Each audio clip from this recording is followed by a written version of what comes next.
Virgo rising. How you doing, Virgo? This is your reading for the Sagittarius full moon that's happening on the 11th of June 2025. My name's Chloe. I work with card divination, astrology, and I channel multi-dimensional energies through my body. You just heard some vocal light language. You're seeing some physical light language. All of this brings in healing, attunement, and activation codes to the messages that are going to come through today. Now, I work with 6-month cycles, so you might probably be watching this after the event. I think you definitely will be. So everything that's coming through in this reading is serving you up until the Sagittarius new moon. So you are not missing out on anything.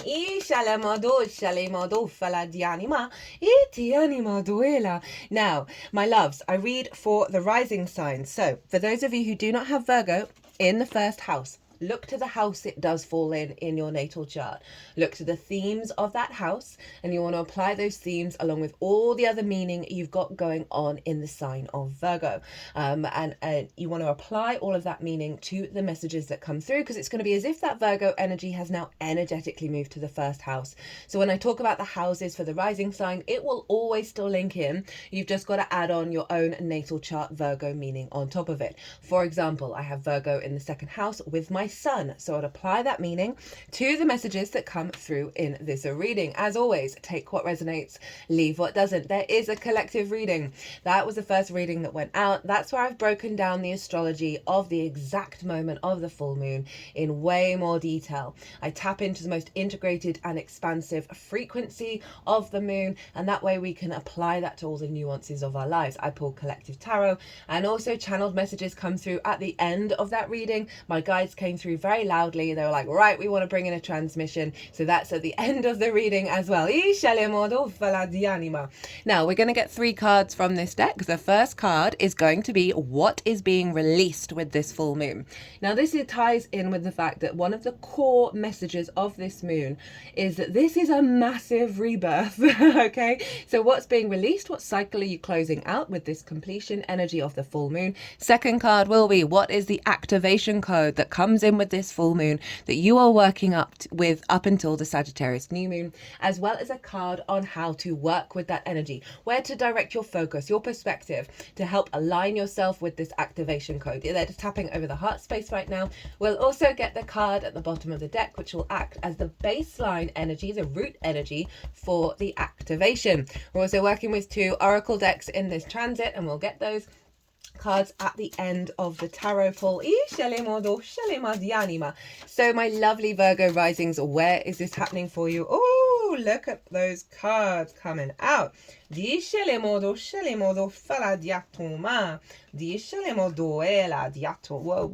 I hope you didn't see that. Whoopsie daisies. Cards have been coming out very fast in this transit, as they did in the Gemini transit. We are dealing with yang energy. So go, go, go, go, go, go, go. Right, so this is happening in your 4th house, your roots and your foundations, your ancestors, both blood and soul lineage, as well as the roof over your head, the things that you do in private, and your parental figures. It is your literal foundations as well as your figurative foundations, how you build in the world, right? Your baseline build energy. It's your root system. We need healthy roots in order to build in the world. I just feel like one more from this deck. We can have a lot of trauma in the 4th because of the ancestors and the parental figures, as well as so much wisdom, right? So we've got a full moon here. Happens every year, obviously, and it's a closing out of a year's cycle of you working around feeling safe and secure. I've just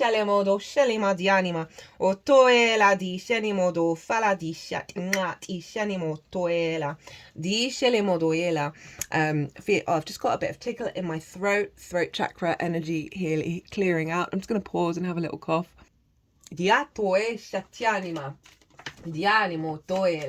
So it's the moon represents our intuition, our emotional body, whether our needs are being met or not. How do we give and receive nourishment? So as I said, can be a lot of trauma here. I'm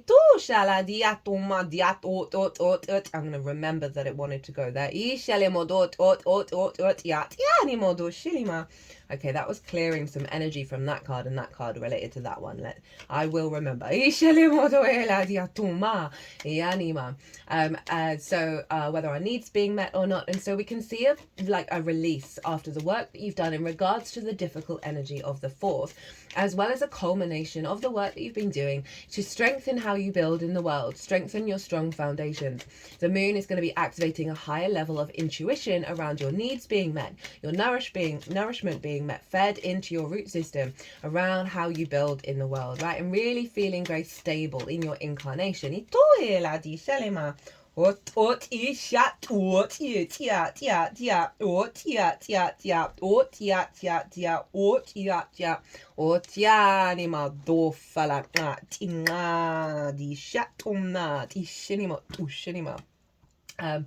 Sorry, there's just a lot of energy coming through. My brain has stopped working with the words. Right,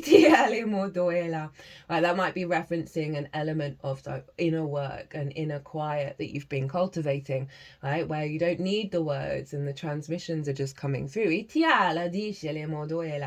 So this full moon is a real sense of an activation around how you build in the world and how you feel safe and secure. Heightened connection to the ancestors as well always comes in, an added layer of that, of really being in alignment with their support and their wisdom, right, as well as releasing those wounds. Remember, Sagittarius is very free, right? I often find in Sagittarius season I light a lot of incense, so I like to do a lot of meditation, a lot of mantra work, right, because Jupiter is the ruler of Sagittarius and it does represent an element of outward yang faith. Right, so the sun is up in your 10th house of life path and career. Career doesn't have to be life path, it can just facilitate it.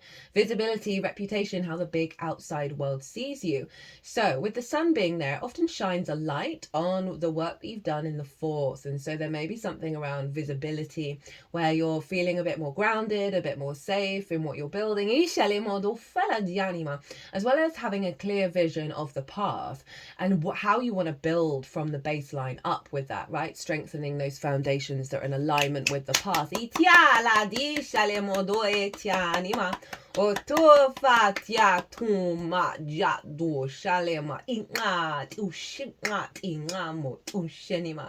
There's sort of the bright ideas coming through your intuition, through the sort of the flow state in the home space.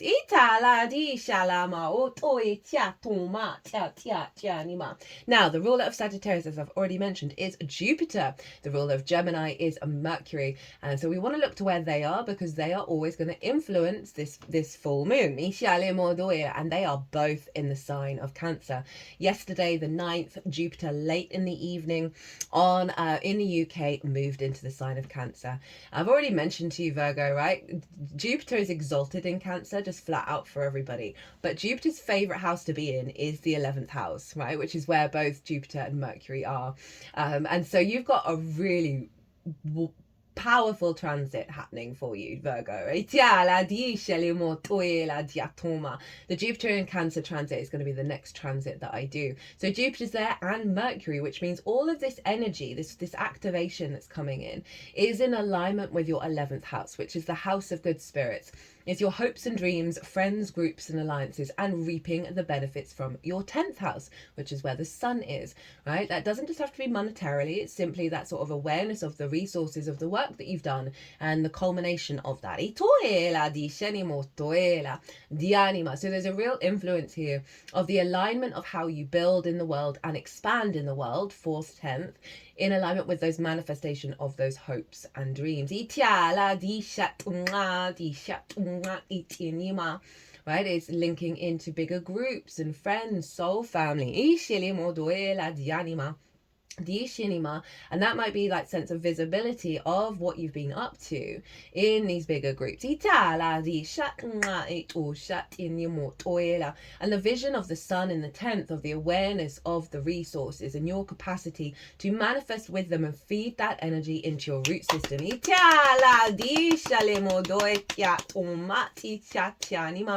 It may be that you've got that pay rise, and that means you're feeling really good in your home. You're getting to relax and enjoy yourself. That's just one example of what the kind of resources that makes you feel good, makes you feel settled, makes you feel secure.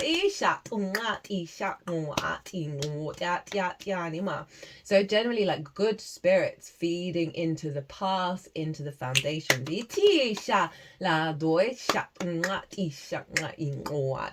Right, let's get into your cards, my love. This is what's being released. This is what's being completed with this full moon, and we have the 7 of Cups in reverse. Okay, interesting. I love the 7 of Cups. The 7 of Cups for me is the dream state, right? Is all the multiple possibilities. It is also my channeling card as well. And what it feels like in reverse with the 4th house, right, is this release around possibility, right? So say your foundations have had a distorted energy around the ancestors, around the parental figures, of how your path unfolds, how you build in the world, that has blocked out certain timelines. Oh, they just put my left hand, death gripped it around my throat. And how you perceive what is possible in your reality, right? Of not being, and interestingly, this kind of dream and fantasy land, right? And it's water. We've had a lot of water show up in all the signs. Not surprising, with Cancer being a water sign, of the block around those hopes and dreams. A block around sort of more of the fantastical timelines that we can, be restricted in the old density frequencies.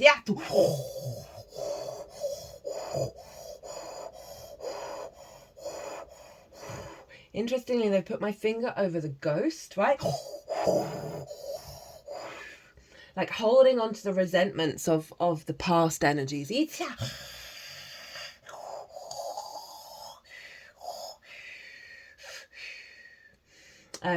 Like the ghosts of the past experiences. Now this energy has come through. It got activated in the Venus Chiron in conjunction in Aries, which I cannot recommend that transit enough. The energy that came through, and that was wild. It came through really loudly in there, and it came through in the collective reading for this Sagittarius. Venus is at play in this moon. It's all over in the collective reading if you want a deeper understanding of that. But this sense of Venus is becoming, she's emerging. And there was part of the transmission around when she comes into Gemini conjunct Uranus.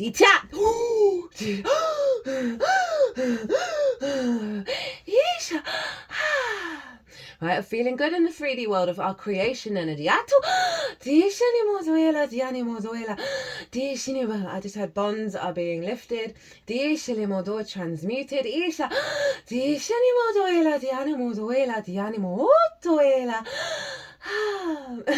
Lovely. So yeah, very clear energy around that, as well as blocking your intuition and your channeling, your multi-dimensional energy and what you pick up on and how you work with that. Yeah,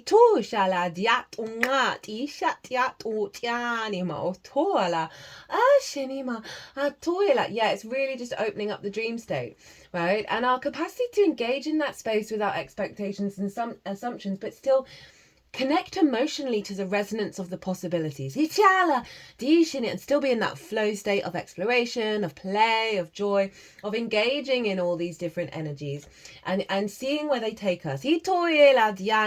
Jupiter provides opportunities, right? They might not always be the opportunity that is the big dream, right?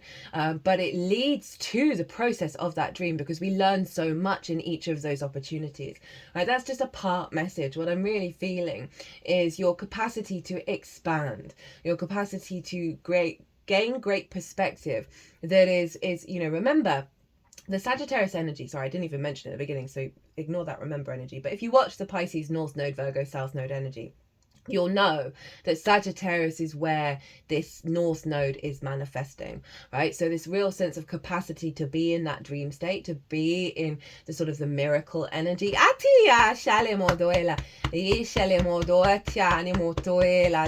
And let your guard down is what I heard. I can relate to that. I've had a lot of really amazing things happen, but there's part of me that can't but feel it. Can't like allow myself for even a nanosecond to really feel it. They're breaking up energy around the heart chakra. Right, what's the activation? The card that you might have had a quick glimpse at. We have the Four of Pentacles, one of my favourite cards really, and especially in this deck with this golden halo around this figure. This card for me, I mean, interesting, it's a 4. And then we're dealing with the 4th house. This figure is protected, right? They are protected to build from a place of sovereignty that isn't being distorted by the city. Now, I forgot to mention, the 11th house is often where group think is, right? That distorts our capacity to operate from our sovereign frequency. And when this card shows up, it's like that. It's just not even touching you anymore. And if you think Gemini is the hands, rules the hands, right? So you are creating, and this is blocking up the heart. This is on the heart space, right? You are creating, this is bringing in a level of your sovereignty, your security to build your path from the heart. And being protected from the distortions that stop us doing that. Oh, I've got to clear my throat again. Goodness me. I'm not surprised I'm getting throat stuff with you because you are ruled by Mercury. So that is so on the money for a 4th house transit, right? And the agency of it. How to work with this energy, right? How to facilitate that 4 of Pentacles, where to direct your focus. The Queen of Pentacles, very loving, very nurturing, very grounded.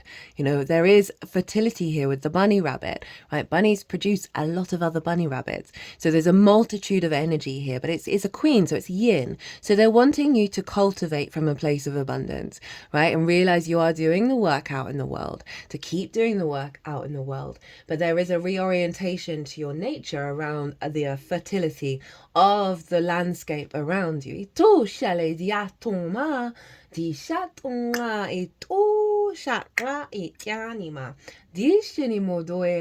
just never referenced the mountain in the background, right? Of longevity, of the frequency of embodying this, right? And being very aware of your capacity to manifest. I feel like this is a lot of self-care at home, a lot of very nurturing energy in the home, feeding, you know, you could do a little meditation with the Queen of Pentacles, of bringing her energy into your root system. I can't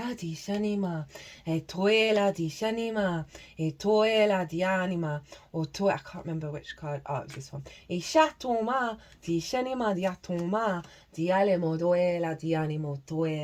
And really that sense of building on that 4 of Pentacles, right, of your energy is protected, which is allowing you to really embody the Queen of Pentacles, of that high energy of abundance. At the bottom of the deck, we have your sovereign energy, right? This sort of King of Kings, of the wisdom that you hold in the embodiment of your own frequency. You might want to do meditations to connect to your soul frequency and bring in the Emperor and the Queen of Pentacles into that. Aries is involved with this moon. Chiron is trine this moon in Aries. Great wisdom is coming through, right? That is calming the nervous system, calming I just feel like it's calming dysregulation around you know, it feels like because you're breaking away from the distortions, from the inability to truly feel and embody the multiple possibilities of the universe and how it provides, right? You are stepping into that frequency, into that sovereignty of that, and healing the wound around the block around the I am of your sovereign nature. Okay, so these are the cards from the past. And we have unplug and the sword, cutting the cord. Archangel Michael, unhealthy attachment, outdated energy, endings, taking power back, right? She's pulled out the cord, right? Rather than externalizing it to something else, she's coming back into her embodiment of her own energy. Courage, releasing someone's influence, yeah. Freedom. And very appropriate for fourth house energy. Okay, so this was the card that wanted to do some clearing work. And on those two cards and this one, right? And maybe that one as well to activate it a bit more. And we have the second house, money and value, Hierophant and the Empress. Abundance is your birthright. Income, assets, earnings, possessions, security, material desires, basic value, self-worth, how we handle value, money. And we've got with it knowledge. Right, I'm going to read from the book. I forgot to do that for the sword. I'm going to read the second house sword first. Okay, the shadow side. You're holding on to something or someone who is not good for you. You could be lacking healthy boundaries. I feel like that is something you've worked through a lot. But there may be some residual that I've suggested a fair amount of meditations just because it's the home space, right? That you can bring that in of helping take it to the next level of releasing those restrictions. In the light, you're ready to cut the cord with some unhealthy attachments and reclaim your power and freedom.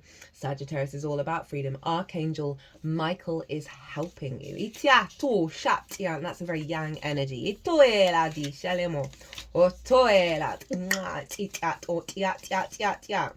the second house, in its shadow, your relationship with money is reflecting your relationship with yourself, and something is blocking here. Are you not feeling worthy? And again, we learn a lot of that from the fourth. In the light, you're realizing your true worth. This feels like the most valuable, the most relevant frequency. And you're ready to receive what you deserve. Doors of abundance are opening up for you. And your relationship with money is changing for the better. I mean, that very much ties into Jupiter in the second, around value though, right? As well as resources. And you've got a lot of pentacles showing up. So there is something around the solidity in this 3D and feeling good in the 3D and being able to cultivate that, whether that's money or whatever.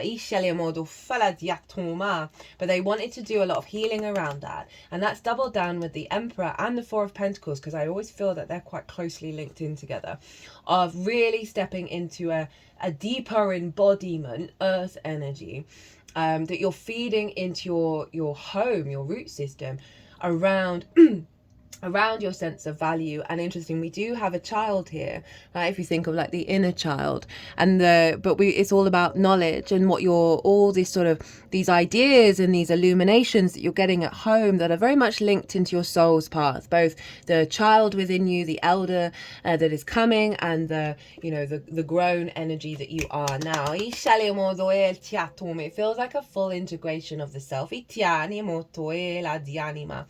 We have Gaia, so really doubling down on the embodiment on this planet, in this incarnation, with this being in the upright, of the multiple possibilities that can come towards you when you're in this state of resonance of reeling everything is abundant. And we have desire, right? The desire of life, the desire of your own experiences, right? The union of the masculine and feminine within you. It's almost like a kundalini energy arising, right? This true self, your true soul frequency emerging from your root system, but also being very supported by the ancestors, right? Because you're turning over a new space where you're, through your liberation and your openness to the multiple possibilities that can come your way, that openness, that openness to receive is funneling into the past, right? It's funneling into the old storylines, the old blocks, the old restrictions, the old pain. And it really does feel like a desire for life feeding into your root system. And then we have the stag, higher heart chakra, the true leader, spiritual messenger, inner power, purity, earth, guide, sacred, untamed wildness, divine connection, sacred mysteries. I mean, it's ticking quite a lot of things, right? In terms of you leading the way for your ancestors, right? And it's not in an entangled way, right? Where you're carrying that burden, right? You've cut a lot of cords that's allowed you to, again, stand in that higher heart desire frequency for life, right? And that vibrant life force is feeding into your root system. The stag, in its shadow, you're resisting your higher purpose or the necessary ego death for it to be revealed. The universe will keep pushing you until you surrender and let it happen. Again, that feels past energy predominantly, but there may be moments where when you step into that space and all of a sudden you're like, oh no, I got it. I know what I need to do, right? I know how to redirect this energy, because it's gonna, sometimes the universe lets us know where we really are at by highlighting an old version of ourselves, an old situation where we're like, oh, wait a minute, I'm not attached to that anymore. In the light, you are born to be a true leader.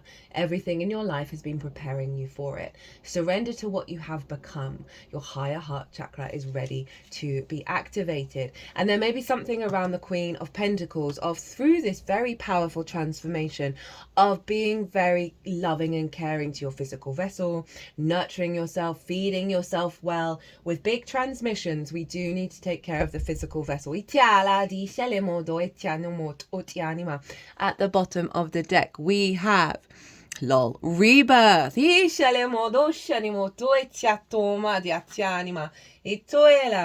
And this card, so when I was shuffling, I kept seeing it in the shuffle, right? And it was at the split. And then I shuffled again to get another card. And then it was at the bottom of the deck, right? So we can't avoid this energy. Fifth house, pleasure, strength, and the sun. Create a life filled with joy. It's linked into modern astrology, which references Leo in the fifth house. Romance, fun, joy, creativity, hobby, self-expression, inner child, dating, good fortune, fertility, and children. I just feel called to read the bottom of the deck for that one. But that's going back to the to the desire card, to the fantasy energy, to be able to feel that joy. You know, I referenced and had forgotten that card was there. So I've had some really amazing things happen, but I can't let myself feel the pleasure for very long or the joy for very long. It's getting longer and longer each moment that I tap into it, but I've been noticing in myself a deep resistance, because every time I felt good about something, it's gone away, right? So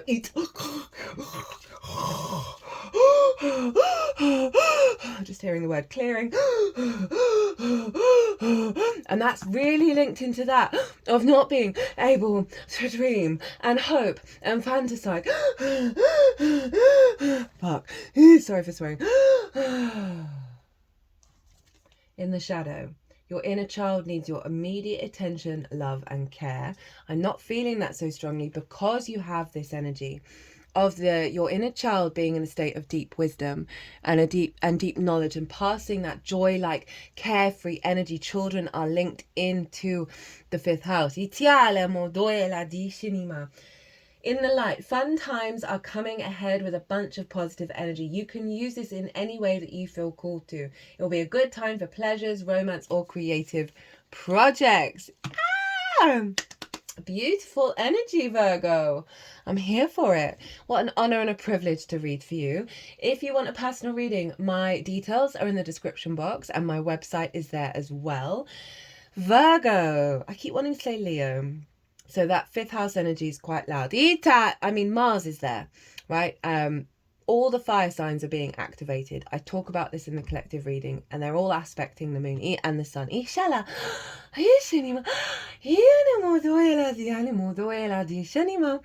Virgo, be good to yourselves. Be good to those around you. Safe travels and be well until we meet again.